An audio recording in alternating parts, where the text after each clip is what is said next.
ಅಂದ್ರೆ ನಿಮ್ಗೆ ಅನ್ಸುತ್ತಾ ಹನುಮಂತು ಗೆಲ್ತಾರೆ ಅಂತೇಳಿ?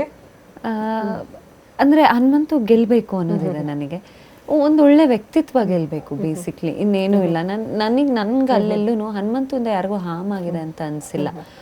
ಚಂದ ಆಡಿದಾನೆ, ಬೇರೆಯವ್ರಿಗೆ ಕಂಪೇರ್ ಮಾಡಿದ್ರೆ ಎಲ್ಲರೂ ಅವ್ರ ಆಟ ಚೆನ್ನಾಗಿ ಆಡ್ತಿದ್ದಾರೆ, that is why they are there. But ನನಗೆ ಪರ್ಸ್ನಲಿ ಹನುಮು ಗೆಲ್ಬೇಕು ಅನ್ನುವಂಥದ್ದು ಇದೆ.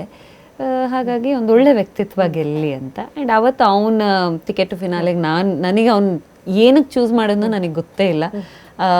ಅದು ಉಸ್ತುವಾರಿಗೆ ಚೂಸ್ ಮಾಡಿ ನನಗೆ ಅದನ್ನು ಬಟನ್ ಪ್ರೆಸ್ ಮಾಡೋ ಅವಕಾಶ ಕೊಟ್ಟು ತುಂಬ ಮನಸ್ಸಿಂದ ಅವತ್ತು ದೇವರಿಗೆ ನಾನು ಶ್ಲೋಕ ಹೇಳೋದಕ್ಕೆ ಶುರು ಮಾಡಿದೆ. ಆ ಮನೆಯಲ್ಲಿ ಇಬ್ಬರಿಗೆ ಹೇಳಿರೋದು, ಮಂಜು ಅವ್ರಿಗೆ ಮತ್ತೆ ಹನುಮಂತವ್ರಿಗೆ. ಸೊ ಅದು ಎರಡು ವರ್ಕ್ ಆಗಿದೆ. ಆ ಖುಷಿ ನನಗಿದೆ. ಯಾರಿಗೂ ಒಳ್ಳೇದಾಯ್ತು ಅನ್ನೋದಾದ್ರೆ ಆಗ್ಲಿ. ಓಕೆ, ಇವಾಗ ನಿಮ್ಗೆ ಒಂದ್ ಕ್ವೆಶನ್ ಏನಂದ್ರೆ, ಒಂದ್ ಕಡೆ ಮಂಜು ಅವರು, ಇನ್ನೊಂದ್ ಕಡೆ ಹನುಮಂತ್ ಅವ್ರು ಇರ್ತಾರೆ ಅನ್ಕೊಳ್ಳಿ ಸುದೀಪ್ ಸರ್ ಕೈಯಲ್ಲಿ. ನಿಮ್ ಪ್ರಕಾರ ಯಾರು ಗೆಲ್ಬೇಕು?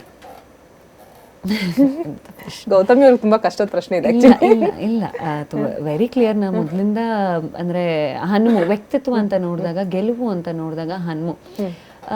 ಮಂಜು ಅವ್ರ ವಿಚಾರದಲ್ಲಿ ತಪ್ಪುಗಳಾಗಿದೆ, ವೇರಿಯೇಷನ್. ನೀವು ಕೊನೆ ದಿನ ಹೇಳ್ತೀರಿ ಅಂದ್ರೆ ನೀವು ಪ್ರಾಮಾಣಿಕತೆ ಇಲ್ಲ ನಿಮಗೆ. ಹೌದು, ಪ್ರಾಮಾಣಿಕವಾಗಿ ನಾನು ತುಂಬಾ ಹತ್ತಿರದಿಂದ ನೋಡಿರೋದಕ್ಕೆ. ಅಂಡ್ ಕೊನೆ ದಿನ ಅಲ್ಲ, ಡೇ ಒನ್ ಇಂದ ಅವ್ರ ತಪ್ಪುಗಳನ್ನ ಹೇಳೋಳೆ ನಾನು. ಫಸ್ಟ್ ಚಂದ ಮಾಡಿ ಹೇಳ್ತಿದ್ದೆ, ಎಲ್ಲರಿಗೂ ಪ್ರಾಬ್ಲಮ್ ಆಗ್ತಿತ್ತು. ನೀವು ಚಂದ ಮಾಡಿ ಹೇಳ್ತೀರಾ ಮಂಜು ಅವ್ರಿಗೆ ಅಂತ, ಮತ್ತೆ ಜೋರ್ ಮಾಡಿದೆ, ಮತ್ತೆ ನೀವು ಜೋರ್ ಮಾಡ್ತೀರಾ ಅಂತ ಪ್ರಾಬ್ಲಮ್ ಆಯ್ತು. ಅಲ್ಲಿ ಸ್ವಲ್ಪ ತಲೆ ಕೆರ್ಕೊಳ್ಳೋ ಸಿಚುವೇಶನ್ಸ್ ತುಂಬಾ ಬರುತ್ತೆ, ಹೆಂಗ್ ಮಾಡಿದ್ರು ಏನೋ ಒಂದಾಗತ್ತೆ.